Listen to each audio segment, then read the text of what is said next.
सुख दुख तृष्णा, जाति मरण और सुख दुख तृष्णा, मन संसार समुंदर पार भरे, पार गते मन, पार गते मन, पार गते मन, पार गते, पार गते, पार गते मन। जब आप ऐसी धरती पे जन्म लेते हैं जहां आपकी एक लंबी परंपरा है, जो कि आपको जीवन में, जीवन के हर क्षेत्र में कैसे हम प्रेम को समझ सकते हैं, और समझना ही नहीं बल्कि प्रेम को कैसे जी सकते हैं, उसकी एक लंबी विरासत है हमारे पास। लेकिन पूरा जो मॉडर्न टाइम है और पूरा जो कैपिटलिस्ट मोड है और अभी क्रॉनिक कैपिटलिज्म के दौर से हम गुजर रहे हैं, तो उसमें ऐसा हो गया जैसे हमने खुद को ही हम भूल गए कि हम कौन हैं, हमारी जड़ कहाँ है। तो ऐसा है जैसे कि हम, भक्ति वर्सिटी ऐसे ही है जैसे कि आईने के सामने खड़े होके अपने आप को देखना, अपने को समझना, अपने को निरखना, अपने को परखना कि हम ये हैं। और वो आईना कौन है?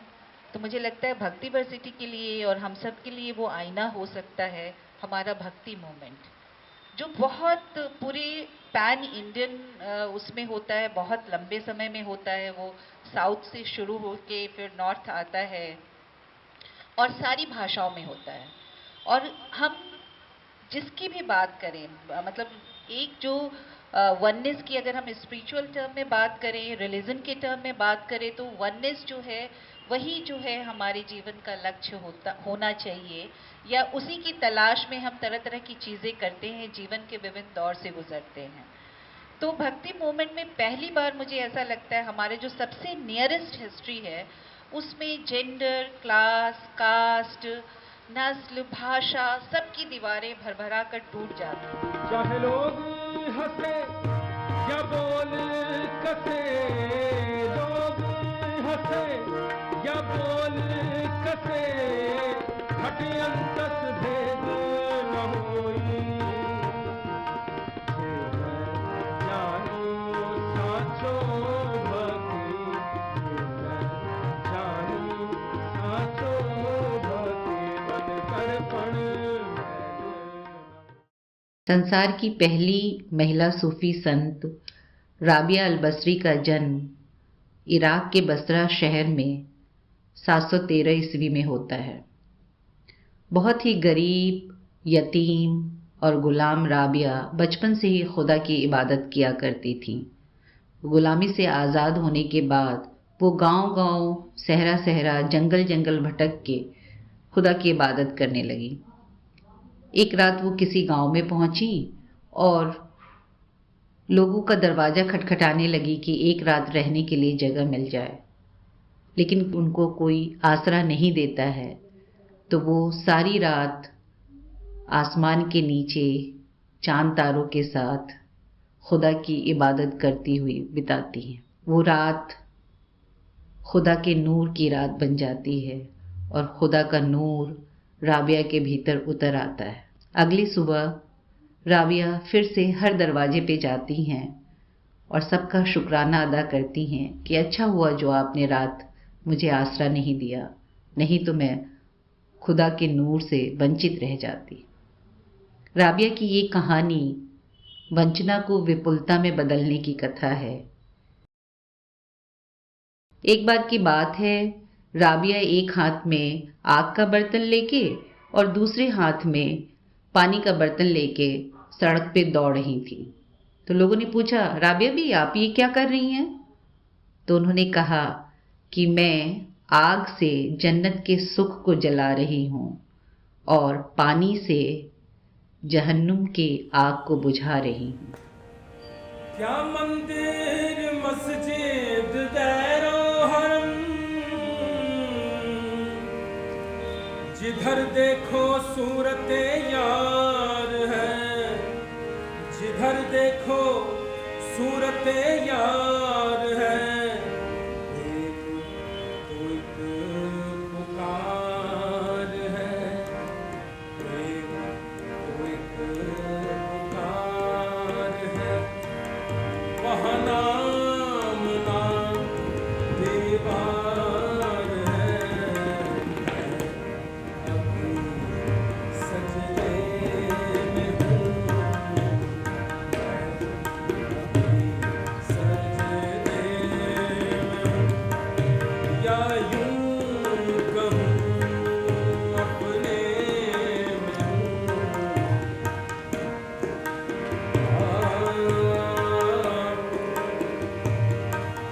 इस प्रेम नकल की बात अनोखी,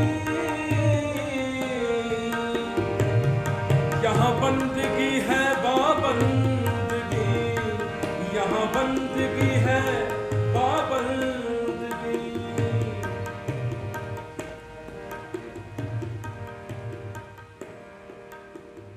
आजकल जो है भक्ति एक फैशन की तरह भी है कि बहुत सारे लोग भक्ति के इनर वर्ल्ड की अनुभूति करने के लिए बाहरी आलम्बन पे निर्भर करते हैं, ड्रग्स पे और भी तरह के नशे पे।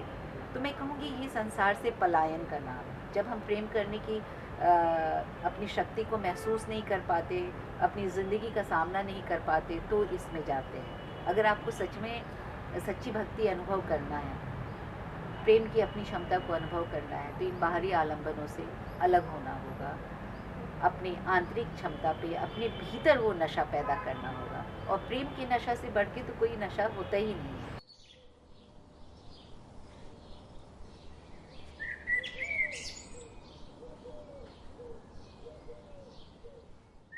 कन्नड़ भाषा की पहली कवयित्री अक्का महादेवी का जन्म कर्नाटक के शिवमोगा जिले में 1130 ईस्वी में होता है। वो बचपन से शिव की दीवानी थी और बला की खूबसूरत थी। वहां के स्थानीय राजा कौशिक का दिल उन पर आ जाता है और वो शादी का प्रस्ताव भेजते हैं।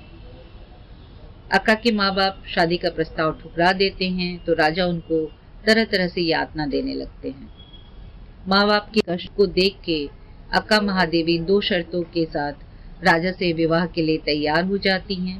पहली शर्त ये कि वो जिस देवता को चाहेंगी उसी की पूजा करेंगी, और दूसरी ये कि राजा बिना उनकी मर्जी के उनसे संबंध नहीं बनाएगा।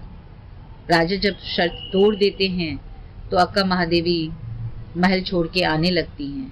तो राजा कहते हैं कि तुम्हें महल छोड़ के जाना है तो सब कुछ का त्याग कर देना होगा, यहाँ तक कि वस्त्र का भी त्याग कर देना होगा।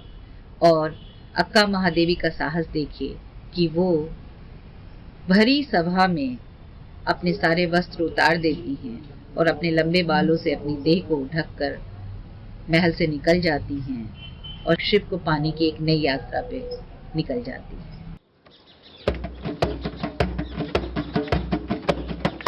माई रे मेरा मन मोह लिया उसने, ओ माई रे मेरा तन लूट लिया उसने, ओ माई रे मेरा प्रेम मान लिया उसने, उसने माई रे मेरा मन मोह लिया उसने, ओ माई रे तन लूट लिया उसने।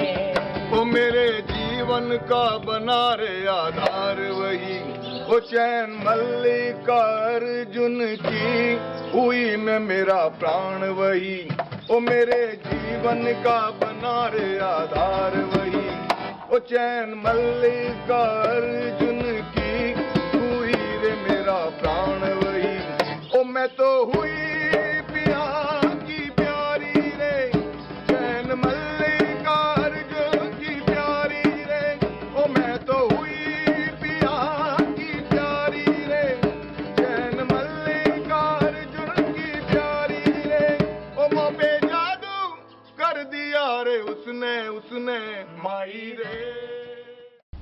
जब हम खुद से प्रेम करने लगते हैं, विश्वास की दुनिया में जीने लगते हैं, तो कोई दूसरा नहीं होता है। हम निर्वैरी हो जाते हैं, हम निर्भय हो जाते हैं, और यहाँ से शुरू होती है बेशर्त मोहब्बत की यात्रा, और वहाँ से शुरू होती है एकत्व की यात्रा। और तब कोई पराया नहीं रहता है, तब सबका सुख दुख अपना ही सुख दुख लगता है। और फिर हम सेवा के एक भाव में जीने लगते हैं। तू क्या ढूंढे ओरे पथिकवा, कभी इस मंदिर कभी उस मंदिर, बाहर क्या तू ढूंढे उसको, तू ढूंढ ले उसको अपने अंदर जो है सबके अंदर। ओरे पथिकवा ओरे पथिकवा।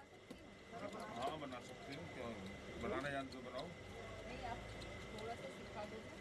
सुन रे मानुष भाई सवार ऊपर मानुष सत्य, तहार ऊपर किछु नाही।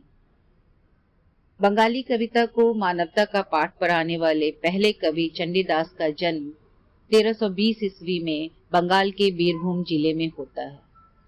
लेकिन मानुष्य सत्य के इस रहस्य तक उनको पहुंचाने वाली रामी हैं, जो एक गरीब विधवा धोबन थी। चंडीदास रामी की प्रीत में ही प्रेम के मर्म को समझ पाते हैं और उसकी प्रीत के जरिए ही कृष्ण और राधा की प्रीत तक पहुंच जाते हैं और कृष्ण और राधा के प्रेम की अतुलनीय कविताएं रचते हैं। लेकिन ये दुनिया जो है वो धोबन रामी और ब्राह्मण चंडीदास के प्रेम को स्वीकार नहीं कर पाता है। उन्हें तरह तरह से सताया जाता है, लेकिन प्रेम के ये दो पंछी कभी हार नहीं मानते हैं और एक दिन गांव छोड़कर अपनी एक नई यात्रा पर निकल जाते हैं।